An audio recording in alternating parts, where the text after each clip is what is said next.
As a result of the Kansas-Nebraska Act, there has been an unexpected outbreak of violence in the Kansas and Nebraska territories.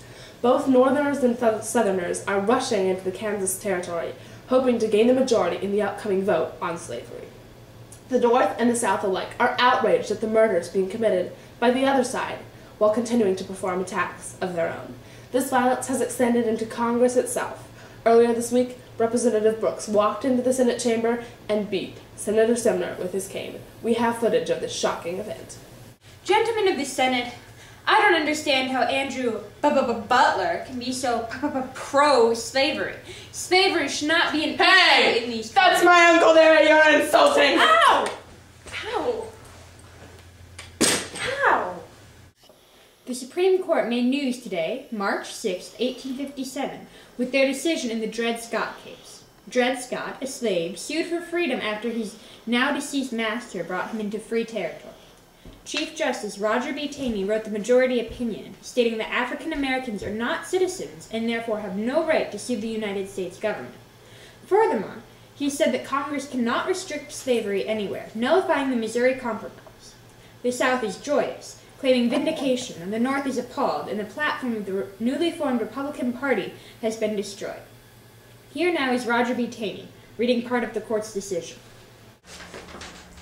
No state can, by any act or law of its own, passed since the adoption of the Constitution, introduce a new member into the political community created by the Constitution of the United States. Today is October 15, 1855. Abraham Lincoln and Stephen Douglas have just held their final of 7 debates for an Illinois Senate seat. Northerners and Southerners alike are both interested in these debates, as the main topic is slavery. Southerners are very upset with Douglas for opinions that are perceived as anti-slavery and offering suggestions for ways to get around the controversial Dred Scott decision. Northerners are appearing to accept Douglas through these statements. Though it does not look like newcomer Lincoln will win the Senate seat, it is likely that a great career in politics awaits him. Here is some footage from the debates. A house divided against itself cannot stand. I believe this government cannot endure permanently half slave and half free. Slavery cannot exist a day or an hour anywhere unless it is supported by local police regulations. Okay, spark notes version. Alright. A house divided against itself can't stand. So if you take a house, you cut it in half, it's gonna fall down.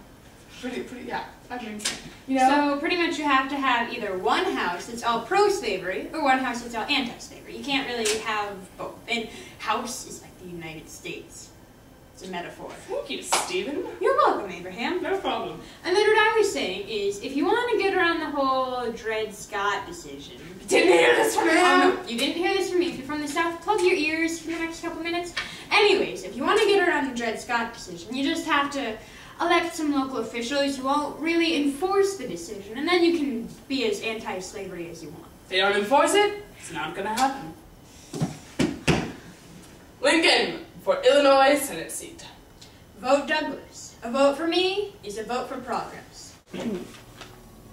It's October 16th, 1859, and Harper's Ferry has just been attacked.